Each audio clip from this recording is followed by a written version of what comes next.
The enemy knows that carrying a wounded comrade slows down the whole team. And the healthy ones are now easier to pick off. This is really hard. All the gear, 2 50-pound buckets of water, and a hurt man. It really slows the squad down. Not easy work. But the Marines never leave a man behind. In Fallujah, Iraq, in 2004, Sergeant Jeremiah Workman and his team were caught in an ambush inside a building. They escaped, but several wounded men were left behind. Sergeant Workman and his team fought their way back in and brought out every single one of his team. It always pays to be a winner. Sucks to be a loser. When you've got a wounded person and you have to get that person somewhere and complete your mission, it becomes really confusing when you're doing it under high stress and high tension situations, like a battlefield. The fog of war. It's difficult to see through, but if you make the right decisions, you're a Marine, and that's the way they fight here. Put him down. Down. We thought we'd reached the end of our drill and our endurance, carrying the water and an injured Marine. But our test wasn't over yet. Once the other squads arrived, we assembled for the final part of our training. A fight against the other squad of Marines. All right, listen up. Ground fighting. From this point on, you will stay on your knees once we begin the engagement.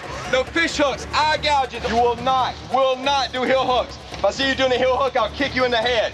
But getting kicked in the head was the least of our worries. Gunnery Sergeant Friend had another surprise. Pepper spray. Because of the constant threat of chemical weapon attacks, Marines have to be prepared to fight in conditions where they can barely see or breathe. Pulls you off. You're going to your respective sides, over on the side. And there's no better way to practice than to do it for real. Let's go. Your life for his. Let's go. Let's go, sir. Nerve agents are the greatest fear of any fighting force in the modern world. But the Marines have encountered chemical weapons in combat as far back as World War I, when lethal mustard gas was used against American forces by the German army. It didn't stop the Marines. They poured into the German trenches and used their bayonet techniques to destroy the enemy. The Germans were so terrified of the Marines, they called them Teufelhunden, devil dogs. The Corps took it as a compliment. This training is brutal. We've marched miles carrying water and wounded. Our eyes and throat burn from the pepper spray, and we are fighting against an entire squad of highly trained Marine Corps martial artists. It's survival of the fittest. You can train as much as you like in a gym. Until you try your moves out here, you just don't know how good you are. Steady pressure. He's down here naked, sir. Let's go.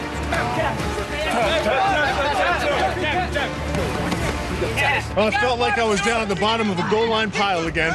They all piled on me, took me out. It was one arm bar, and you got to tap immediately. It doesn't matter how big you are. It's really crazy. It's muddy. You got the mace in your face. You want to puke. It's a lot of fun, but at the same time, it's brutal, intense, and it's honest. You guys on? Got it. Tap. Right there.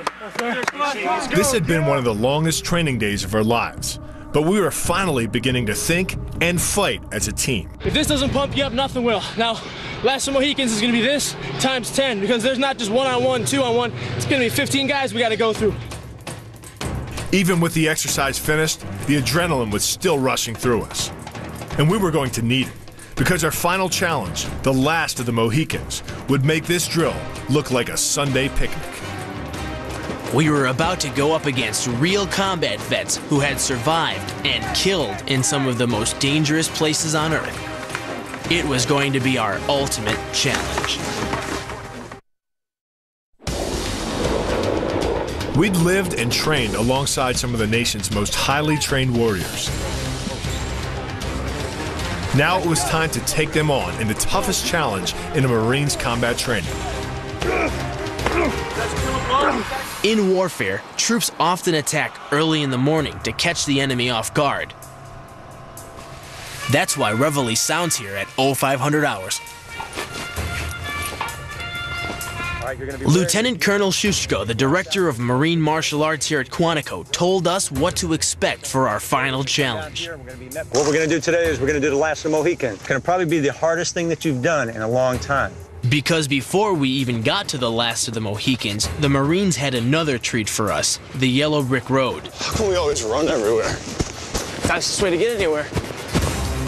The Yellow Brick Road was 3 miles over hills, rocks, and obstacles in full combat gear. Let's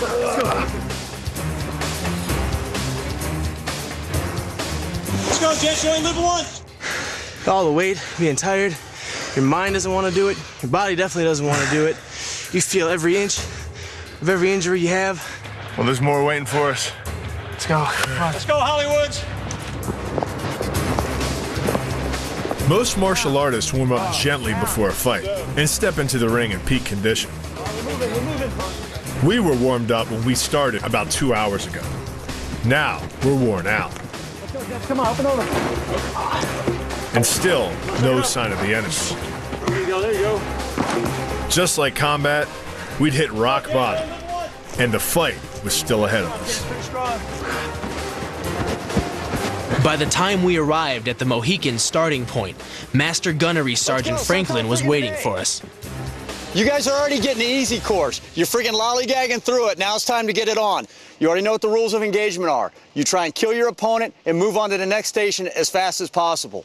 You want to make sure that you're not falling down on your face, because if you do, someone will come up and stick you while you're laying on the ground. Is that clear? Do you have any questions about what you're about ready to do? No, sir.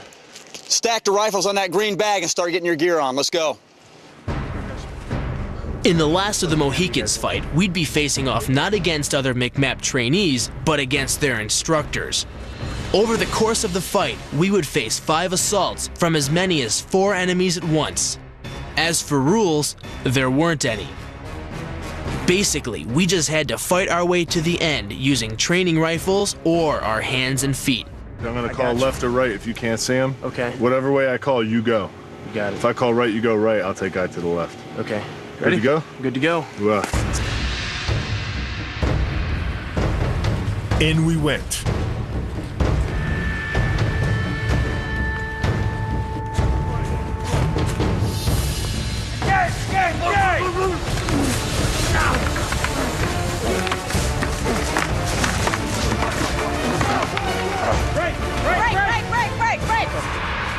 Those guys hit us hard. I got a couple of shots in, but Jason destroyed his man. He came out, I cleared his muzzle and got that right in the throat. That was a kill right there. I went here and here before he even got his stick up. Good job. Go, go, go. The next ambush was 3-on-2. Get in there, get in. Just charge through it, Bill, charge through it. I hesitated for a split second and got body slammed because of it. And taking a hit like that in the woods doesn't feel good. But even though Bill was being taken down, I saw an opportunity to take down the other opponent with a bayonet thrust to the face.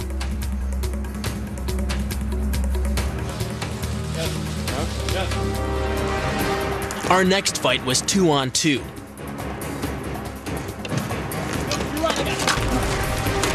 I went down fast, and Master Guns jabbed Bill right in the face. Even though he was technically dead, Bill still took a couple of revenge shots. Good. Good hit. That's what you're supposed to do. Aggression all the way through.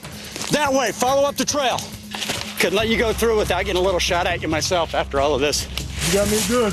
But what you do now, we're transitioning weapon system. All right, you just lost your rifles. Drop them down up here, and you're going to pick up an improvised weapon.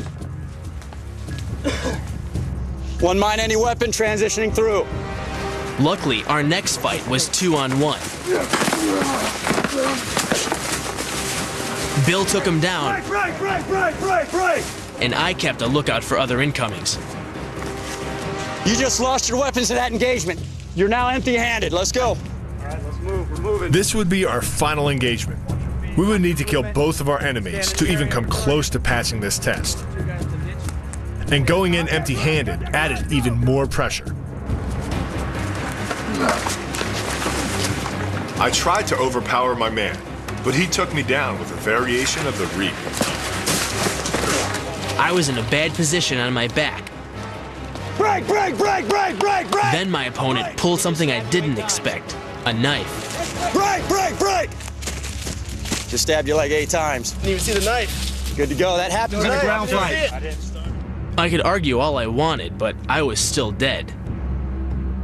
Both of you got knifed on the ground. They started off empty-handed. As soon as they went to that position of disadvantage, they drew knives. You got stabbed 8 times in the side and the side of the head. He got you several times on the deck, too. I didn't know they had knives, did you? No, I had no idea. We were shattered. But we'd fought hard and got some great shots in. In a combat situation, we'd be dead. But we took a lot of bad guys with us. Sometimes in war, that's all you can hope for.